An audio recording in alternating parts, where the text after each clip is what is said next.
Hi there, Anish. Let's take a look at the set of essays you've sent us. The first one is about rainfall. Here's what you wrote. The dynamic line graph shows the amount of rainfall in 3 countries located in the United Kingdom in 2018. Overall, in all nations saw fluctuations in precipitation levels, with the greatest difference in volume recorded in Scotland and the lowest in England. Great, lovely, wonderful. In January, Scotland had the most precipitation, followed by England and Wales, with rainfall levels of approximately 120, 110, and 45 ml, respectively. However, 4 months later, this trend changed when Wales took the lead with 110 millimeters of rain, with Scotland and Wales both having 80 millimeters of precipitation. After more fluctuations, England had 130 ml of rain, Scotland had 105, and Wales 55 at the end of the year. Okay. The maximum and minimal rainfall levels for the 3 countries were recorded at different times of the year. The lowest point for Scotland was in February, which, not who, also saw its highest volume of rain exactly 1 month later in March. Furthermore, England had its least rainfall in June and its most in December. Similarly, Wales had its maximum precipitation in July and its minimum in April. Okay, let's see. Word count is fine, 175 words, no problem. Okay, so here's the thing. I really felt like this got off to a great start. The introduction was wonderful, the overview was wonderful, and I actually really liked this as well here. So a couple of things that made me really happy was that it started out as a textbook task 1. So in other words, you told me where we were in the beginning, which is really important to know those beginning figures. And I believe, let's see, you also told me about the end. So that's really important in a line graph like this. So I now know the beginning figures, I know the end figures, and then you gave me some information about somewhere in the middle. Now, where I felt I needed a little more was in this paragraph. You talked about the lowest point, you talked about, but you never gave me any data. So while you really picked interesting and appropriate parts to talk about, I didn't think that this was developed enough. It didn't give me enough data. Another thing that kind of confused me is this, where you said 4 months later Wales took the lead, etc. So I wasn't really entirely sure why you decided to focus on May. That seemed a little random to me. I kind of felt that July was a far more important month to talk about in this paragraph, because it's when they all were, all 3 of them had highs, okay? So maybe not Scotland its greatest level, but it certainly did have, they were all kind of on the high end of their figures, okay? So that to me felt like a more appropriate place to focus on. Here, though, like I said, I felt this was underdeveloped. So what could you have said here instead? You could have said that Scotland essentially showed 2 peaks, one in March and one in October at whatever that number is. England peaked also 3 times here, here, and here, and then tell me what those figures were. And then again, something similar for Wales. You could have also done something similar with those lowest points, which are actually easier to do. So one here for Scotland, one here for Wales, and then one here for England. So mention what they were, mention when they were and for which country, and then you would have been fine. But like I said, even though everything was fantastic when I got here, I felt like you kind of missed some information that you could have included instead. All right? Other than that, it was fantastic. The grammar, the vocabulary, the cohesion of it was very nice. You used things like this trend. That's a great thing to do here to avoid repetition, fluctuations in precipitation levels. I mean, everything was wonderful in terms of the language you used. So, but like I said, there were some areas that needed to be worked on a little more. Let's take a look at your task 2 here about business hours. Here's what you said. Experts throughout both the developed and developing world have debated whether longer business hours for shops in different nations, no comma, is a positive or negative development. I firmly believe that such an implementation is a great idea because it helps stores economically, but it can lead to fatigue for the employees. This essay will discuss both sides using examples from Lulu and Oxford University to demonstrate points and prove arguments. Okay, fantastic. On one hand, there is ample evidence that leaving shops open for a long period of time allows stores to benefit financially.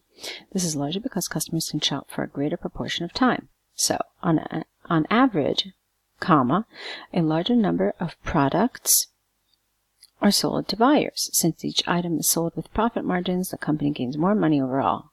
For example, a store named Lulu, located in the United Arab Emirates, had a 67% financial gain last year when they extended their business hours from 12 to 17 hours per day. Therefore, it is conclusively clear that there is a considerably strong case to be made in favor of extended opening, I think here, hours for shops, leading to their economic benefit. Wonderful. That's really nice. On the other hand, prolonged hours of work can often lead to tired workers. Currently, most stores are open for 12 hours a day, and employees are exhausted at the end of the day. I think you could have changed this around so it isn't a day. Let's say at the end of the workday, or and employees are exhausted when they leave work or when their shift ends. So you could have changed this around so you didn't have this repetition here. Keeping shops open for longer causes extensive physical and mental fatigue. A research, you don't say a research, we say a study. Research is usually uncountable, so we don't put a in front of it. So, research by Oxford University has shown that such fatigue can lead to inefficient stores as employees are unwilling to work. This leads to negative consequences such as reduced customers, downfall in sales, and greater resignations. Consequently, it's possible to state beyond doubt that the biggest negative development of long working hours is the tiredness of the staff. Okay, let's see. I want to say that I saw tiredness somewhere else. Oh, you said tired workers. You already said exhausted. Okay, I was going to suggest the word exhaustion instead, but it's fine. It's not a big deal. From the arguments examples given, I believe that the introduction of long business timings, that's awkward, timings is the wrong word here, shops is a positive aspect because it leads to greater economic wealth, yet it can cause great inconvenience for the members of the workplace as they would be worn out. Okay, so, I'm trying to understand where you side. I want to say that you side with the opening of longer hours, but the way you've phrased it is a little strange to me. Basically, here's what we do. Typically what we do is we talk about the one that we don't support as much, and then, to really give it emphasis, we talk about the one that we do support. So, you've done this now. Let me show you where. You've done it in your introduction. So you say that it's a great idea, okay, but then you say it leads to fatigue. But from what I understand, because you said this great idea, I think this is what you're actually supporting. So it should have said, I firmly believe that such an implementation can lead to fatigue for employees, but on the whole is a great idea. So do you see what you're doing here? You're providing this concession that, yeah, there is a negative, but you know what? By and large, it's more beneficial. Okay, so this is something you should have done in this introduction, and you should have done it here. So I believe that the introduction of long business hours can cause inconvenience for members of the workforce as they would be worn out. However, overall, it is a positive aspect. Okay, so you provide the concession first, and then you say, but you know what? This is what I believe. Now, where else should you have done this? You should have done this with your paragraphs. In other words, the one talking about the negatives should have come first, and then the one talking about how beneficial this is should have come second. Again, I'm going to say this only, that what I'm telling you applies only if, in fact, you did feel more strongly about this.